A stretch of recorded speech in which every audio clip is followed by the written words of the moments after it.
예, 안녕하세요. 한동대 김주일 교수입니다. 오늘 어떤 도시의 미래의 기회가 있는가 이런 제목으로 이제 강의를 가질 텐데요. 옛날의 도시, 고대와 중세의 도시, 옛날에 흥황했던 도시들은 공통적으로 제가 볼 땐 사통팔달 딱 네 자로 정리할 수 있을 것 같아요. 사통팔달. 가운데에서 여러 지역을 관할할 수 있는 어떤 중심성이라고 얘기하죠. 물과 농산물 공급에 편하고 그러면서도 방어적으로 유리하고, 물론 여기서만 끝나는 것은 아니었습니다. 아놀드 토인비라는 역사학자 얘기하면 너무 편안해도 도시가 발전할 수가 없어. 뭔가 한두 가지 도전적인 요인이 있어야 돼요. 기후가 좀 이렇게 비가 너무 많이 온다라든가 홍수가 잘 난다라든가 등등 그런 것들이 있으면 사람들이 그것 때문에 자극을 받아서 오히려 더 부강한 나라, 부강한 도시를 만들더라는 거예요. 어쨌든 이런 것들이 초기 도시의, 미래를 가진 도시의 특징이었습니다. 자, 그 다음 시기로 가면 갑자기 이제 현대에 가깝게 오죠. 산업시대입니다. 산업시대. 산업시대 딴 거 아니에요? 입지 여건. 입지 여건, 어떤 입지 여건이 제일 좋겠습니까? 산업시대에. 산업을 일으키고 큰 배를 만들어서 물류를 세계적으로 전달하고 무역을 해야 되고, 육상과 해양이 만나는 곳 어떻게 되겠습니까? 항만도시죠. 차갑고 파랗고 푸른 물이 육지에 딱 닿아 있으면 제일 좋아요. 항만도 만들고 산업단지도 만들고 세계적인 중심 도시가 될 수가 있었어요. 여러분 아시겠지만 우리 또 포항이 바로 이런 입지를 가지고 있었기 때문에 바로 이런 산업시대적인 입지 여건을 통해서 우리 포항이 성장을 했겠구나, 이런 것들이 탁 와닿죠. 세 번째로 가보겠습니다. 세 번째, 이제 우리가 살고 있는 시기죠. 경제발전의 시대인데요. 경제발전의 시대는 특별히 글로벌 시대라고 그럽니다. 여러분, 글로벌, 세계화 하면 이제 너무 진부하죠. 모든 사람들이 모르는 부분들이 없죠. 너무 이제 진부한 우리의 삶의 방식이 되었어요. 자, 미국의 시애틀에서 생겨난 그 카페, 그 브랜드명을 가지고 우리가 아침마다 그 커피를 마시고 있죠. 이런 것들이 글로벌 시대에 가능했던 일입니다. 글로벌 네트워크 시대에 가능했던 일이에요. 어떤 일이었습니까? 세계 도시란 개념이 나타났어요. 전 세계 도시들이요, 중요한 도시들이 서로 간에 글로벌 네트워크로 연결됩니다. 정보통신과 고속교통으로 연결이 돼요. 그렇기 때문에 그런 거점에 해당하는 도시들은요, 이제는 산업을 하지 않아도 발전하는 시기가 왔어요. 교육, 금융, 부동산, 막 이런 것들이 이제 돈으로 돈이 발전하는 어떤 그런 형태의 어떤 산업들이 막 일어나면서 글로벌 네트워크의 중심이 되는 도시들은, 허브가 되는 도시들은 굉장히 발전하는 시기에 왔더라는 거예요. 자, 이 시기에 또 하나 중요한 것들은 뭐였냐면요, 일단 글로벌 네트워크의 그 도시가 얹어지는 게 중요해요. 글로벌 네트워크로 올라타는 게 중요했습니다. 그렇기 때문에 글로벌 우리가 굉장히 많이 강조를 했죠. 또 하나 이 시기에 나타난 특징은 뭐냐면요, 자, 우리가 글로벌, 이제는 로컬이 아니고 지역민이 아니고 우리는 글로벌 시민이다. 글로벌 시민이기 때문에 글로벌에 맞는 그런 혁신적인 교육을 받아야 된다 해서 또 글로벌 교육이라는 개념이 굉장히 강조됐던 시기입니다. 그래서 교육 혁신, 높은 수준의 글로벌한 수준의 인적 자원을 만드는 그런 시기, 바로 우리가 지금 살아가고 있는 시기죠. 우리가 이미 다 올라타고 있는 시기이죠. 자, 이 시기에 대해서는 그래서 우리가 조금 더 정리를 해볼 필요가 있을 것 같아요. 이제는 그런데 여러분 어떤 얘기가 나타나고 있습니까? 이 신자유주의 글로벌 시대, 글로벌 네트워크의 시대가 영원할 것 같았어요. 요새 뉴스에서 어떤 얘기들이 나오고 있습니까? 미국과 중국이 무역 분쟁을 한다. 일본이 우리나라에게 무역 분쟁을 걸기 시작한다. 자, 그런 것들은 사실 세계화 시대, 글로벌 시대에는 있을 수가 없는 일이에요. 세계 간의 무역 장벽을 다 철폐하고 관세도 없이 자유롭게 오가는 시기라고 만들었는데, 글로벌 시대가 영원할 것 같았는데 요새 어떤 얘기가 나오고 있습니까? 글로벌리즘의 시대가 끝나는 것은 아닌가? 마무리되고 있는 것은 아닌가? 다시 고립주의로 가는 것은 아닌가? 이런 얘기가 나타나고 있어요. 그래서 많은 사람들이 얘기하기를 글로벌 시대가 이제 막을 내리는 시대가 오고 있지 않은가, 이런 얘기를 하고 있다는 거예요. 자, 그 즈음에서 글로벌 시대를 우리가 봤더니만 글로벌 시대의 도시에는 또 굉장히 많은 약점과 단점들이 있었다는 거예요. 글로벌 도시에게 영원한 무궁한 미래가 있을 줄 알았는데 그렇지 않고 굉장히 많은 단점들이 나타나고 있어요. 뭡니까? 첫째는 뭐냐면 도시가 서열화가 돼요. 1등 도시, 2등 도시가 있고요. 3, 4, 5등, 그 다음에 그 밑에 있는 도시들은 영원히 성장의 기회가 없더라는 거예요. 글로벌 네트워크에 포함되지 못하고 하위에 처진 어떤 그런 지역들, 그런 지역들에게 미래 기회가 주어지지 않는 도시의 양극화가 나타나더라는 거예요. 둘째는 뭐냐면은, 자, 그 지역의 글로벌 기업들, 글로벌 프랜차이즈들, 글로벌 브랜드들 와서 딱 자리 잡으니까 빛과 번쩍 멋지고 굉장히 좋았어요. 근데 문제는 뭐냐면 이게 우리를 잘 살펴보다 보니까 그런 글로벌 기업들, 그런 글로벌 네트워크들이 지역에 내려앉아서 지역과 합의를 하지 않고 영원히 따로 놀더란 얘기예요. 그 글로벌 네트워크가 지역에 와서 지역민들의 복리, 생활 수준, 고용을 높여줘야 되는데 그렇지 않고 글로벌 네트워크 자기들만 잘 되고 그 효과가 지역까지 내려오지는 않더라는 거예요. 지역에 있는 청년들은 여전히 고용이 안 되고요. 글로벌 기업들의 어떤 그 문턱은 너무나 높아서 우리가 접근하기 어렵더라는 것이죠. 또 하나는 뭐냐면 거품이라는 개념이 굉장히 심해지고 있어요. 자, 거래, 금융, 부동산 거래가 이제 글로벌 네트워크를 통해서 일어나다 보니까 부당하게 지역의 금융과 부동산 가치가 거품을 끼고 막 성장을 해버리는 거예요. 집값이 턱없이 올라가고요. 금융이나 이런 것들이 뭐가 잔뜩 올라간다라고 그러는데 시민의 삶은 너무 피폐해지고. 자, 이런 것들, 모든 것들을 우리가 얘기하기를 이른바 뭐 양극화라고도 얘기하지만 사실 그런 것들이 글로벌 시대 지역의 또 명과 암이다. 밝은 것은 글로벌 네트워크가 보고 있지만 그런 어두운 부분들은 사실 지역민들이 겪고 있는 그런 문제가 많다. 우리가 얘기를 이렇게 하고 있더라는 부분이에요.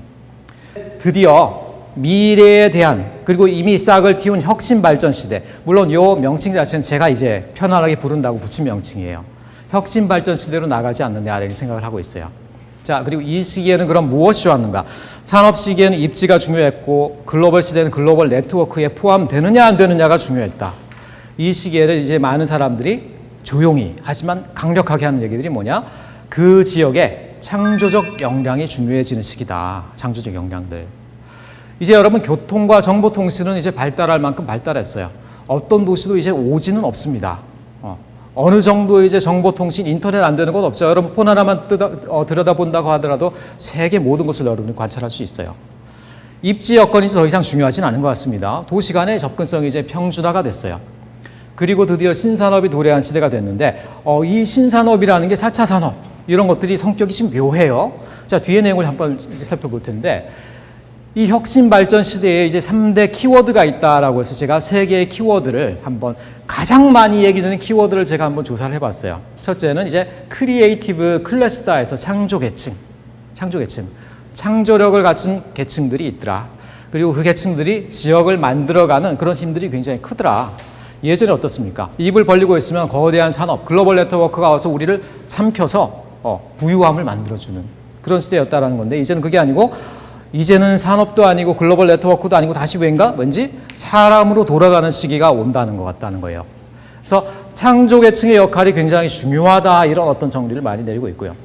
자, 두 번째는 뭐냐면 굉장히 애매한 개념이긴 한데요. 포용성이라는 거, 포용성. 너그럽고 많이 받아들이고 개방적이고 이런 것들, 그것들이 의미하는 바가 뭘까? 이게 과연 지역의 혁신과 발전에 무슨 의미가 있을까? 조금 이따가 설명해 드리도록 하겠습니다. 세 번째 조금 웃기는 표현이긴 한데 발로 하는 투표라는 어떤 이런 얘기들. 자, 그 얘기가 무엇인지 뒤에 이제 우리가 하나하나 설명을 좀 해보도록 하겠습니다. 이제 창조계층의 시대. 리차드 플로리다라는 분이 이제 이 표현을 이제 처음으로 쓰기 시작했는데요. 이 의미 자체는 우리가 굉장히 간단한 얘기입니다. 자, 이분이 봤을 때 현대의 도시들은 그리고 앞으로 미래의 도시는 뭐냐?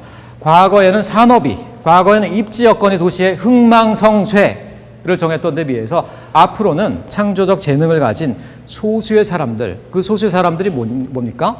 그냥 흩뿌려져 있는 것이 아니고요. 교묘하게 시와 때를 따라서 어떤 지역으로 몰려다니더라는 거예요. 그래서 이 사람들이 몰리는 곳에 뭐냐? 혁신이 일어나고요. 새로운 신산업이 일어나고요. 문화 콘텐츠가 일어나고 그러면서 그 도시가 새롭게 미래를 얻을 수 있는 기회를 찾게 되더라는 거예요. 자, 어떻습니까? 더 이상 이제 정보통신이나 아니면 기계문명 산업이 아니라 다시 사람으로 돌아간다 이런 예측이 되겠죠. 우리 상식을 어떻게 보면 일견 뛰어넘는 예측이 되겠죠. 그러다 보니까 이제 어떻게 됩니까? 우리의 지역의 생긴 형상, 지리적 여건, 물리적 여건이 아니라 문화적 여건이라는 표현이 이제 나오게 되죠. 사람은 뭘 따라서 가게 됩니까? 사람은 가장 중요하게 문화의 여건을 받거든요. 사람과 사람의 관계의 여건을 받거든요. 그렇기 때문에 문화적 여건의 중요성이 다시 강조된다 이런 얘기를 하고 있어요. 자, 이러다 보니까 어떤 얘기가 나타나냐? 이제는 기상천외한 산업이 엉뚱한 곳에 나타나는 그런 일들이, 그런 어떤 잔잔한 힌트들이 나타나고 있어요. 뒤에 한번 제가 사례를 보여드리겠습니다. 그리고 이때쯤 우리가 또 많이들 얘기하는 것들이 뭐냐면요. 에드워드 글레이저라는 굉장히 유명한 도시학자가 도시의 가장 최대의 장점은 뭐냐? 만남이라고 얘기했어요. 만남. 우리의 만남은 뭐가 아니죠? 우연이 아닌데 그 만남이라는 게 도시에서 제일 큰 장점이라는 거예요.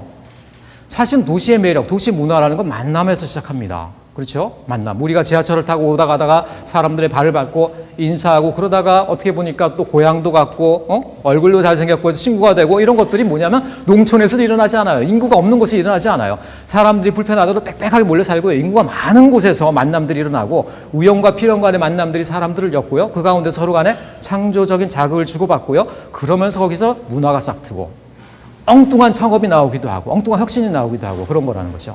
자, 그래서 이분이 도시의 최대 장점 만남인데 창조 계층이 또 만남을 통해서 나타나요.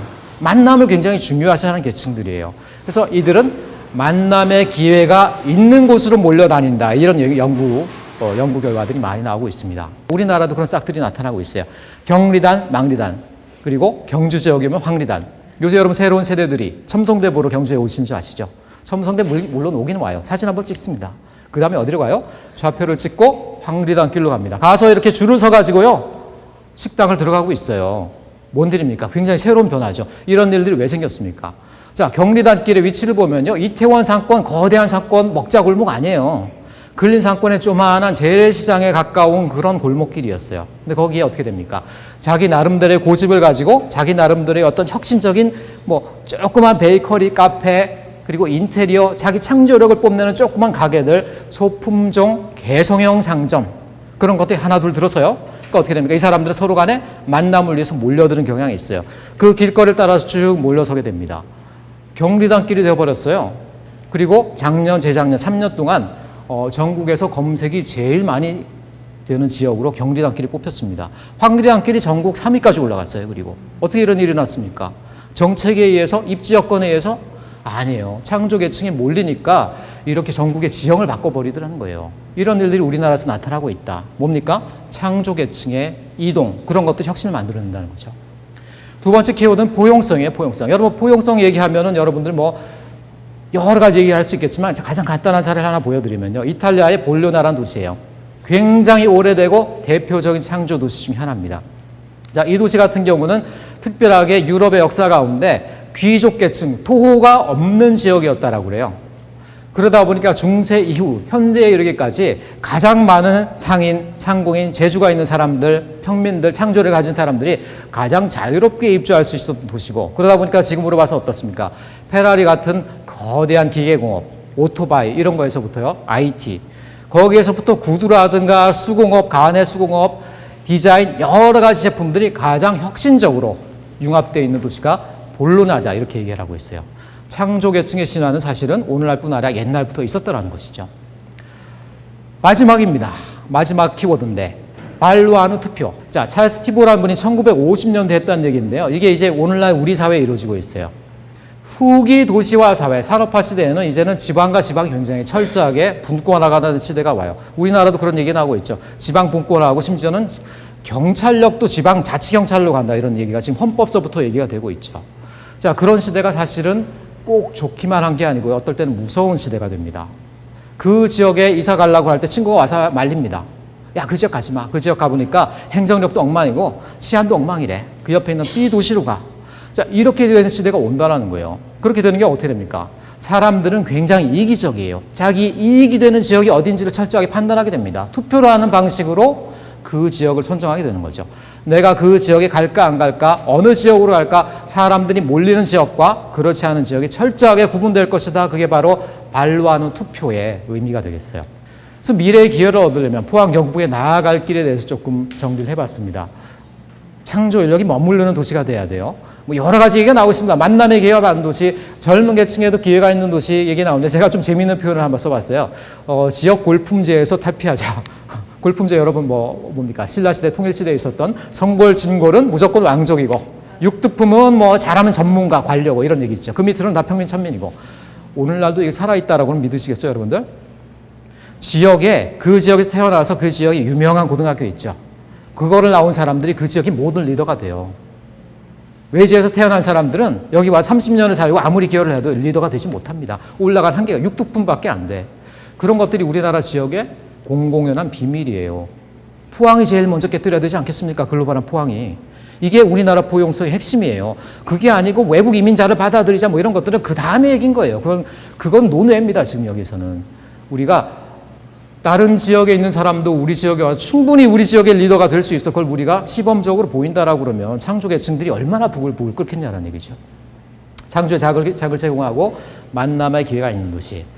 그리고 발로 하는 투표를, 발로 사람들이 이제 투표를 합니다. 발로 하는 투표를 해야 돼요. 발로 하는 투표를 준비하는 도시. 이제부터 진짜로 본격적인 싸움이에요. 지방자치단체, 시장님, 공직들의 역량이 이때 지금부터 진짜 중요한 것 같습니다. 왜냐하면 이제 지방자치, 지방분권, 자치경찰의 시대거든요. 지역과 지역이 마치 기업처럼 이제 다투어야 되는 시기가 왔어요. 우리 지역의 인구를 유치하기 위해서 마치 하나의 기업처럼, 지자체가 기업처럼 마케팅이 필요한 시대가 왔다. 그리고 또 이제 환경의 역할이 굉장히 또 중요해지고 있습니다. 수려하고 쾌적한 자연환경, 그리고 저렴하고 살기 좋은 주거지역. 이제는 뭐 거품으로 해서 아파트 단지를 10,000평, 100,000평 막 짓는 게 아니고요. 인구도 이제 그렇게 느는 시대가 아닙니다. 하지만 저렴하고 환경이 좋은 주택이 있다. 입지 여건 관련 없이 창조계층들이 몰려들 수 있는 환경들을 마련한다. 그렇게 된다라고 그러면 우리가 발로 하는 투표를 꽝 받을 수가 있겠더라는 거예요. 그리고 속이 꽉 찬 도시가 돼야 된다. 여러분, 속이 꽉 찬 남자 99.9. 사람만 그런 게 아니고요. 자, 비유적인 의미도 되죠. 내실 있고 실속이 있고 양이 아닌 질로 승부하는. 근데 물리적으로도 그래요. 속 가운데가 꽉 차야 돼요. 도심부가 꽉 차야 돼요. 여러분, 도심부가 허술하게 비어 있으면요, 그 도시는 영원히 허술해집니다. 가운데가 뭐예요? 제일 교류하고 만남이 활발한 곳이에요. 제일 동적인 곳이 가운데입니다. 가운데를 갖다가 비워놓고 무슨 도시의 경쟁력이 있겠습니까? 그래서 우리가 도심 재생, 도심 재개발이 중요하다는 얘기거든요. 속이 꽉 찬 도시가 돼야 된다. 도시의 중심부를 우리가 살려야 돼요. 경제활동인과 가운데 있어야 돼요. 그리고 젊은 사람들은 늘 도심하고 어울리는 사람들입니다. 외곽에 천천히 여유있게 사는 사람들이 아니에요. 도심에 젊은이들이 많이 들어와서 창조적인 역량들이 부글부글 끓어야 되는 그런 것들이 바로 도심의 역할이라는 것이죠. 자, 그래서 속이 꽉 찬 도시를 만들자. 지금은요, 도심부를 제가 이렇게 표를 쳐놨는데 허옇게 비어있죠. 소득 분포로나 경제활동 인구의 비율로나 도심부가 너무 취약해지고 있어요. 이걸 우리가 어떻게 됩니까? 반전을 시켜야 되겠죠. 도심부에 젊은 사람들이 가서 창조적인 역량들이 여러 가지 형태로 나타나다 보면 그 중에 뭐 아닙니까? 그것이 우리의 미래를 책임질 산업이 될지, 미래를 책임질 콘텐츠가 될지 모를 일이죠. 그런 기회를 우리가 마련해 줘야 된다는 것이죠. 오늘 강의는 이만 마치도록 하겠습니다. 감사합니다.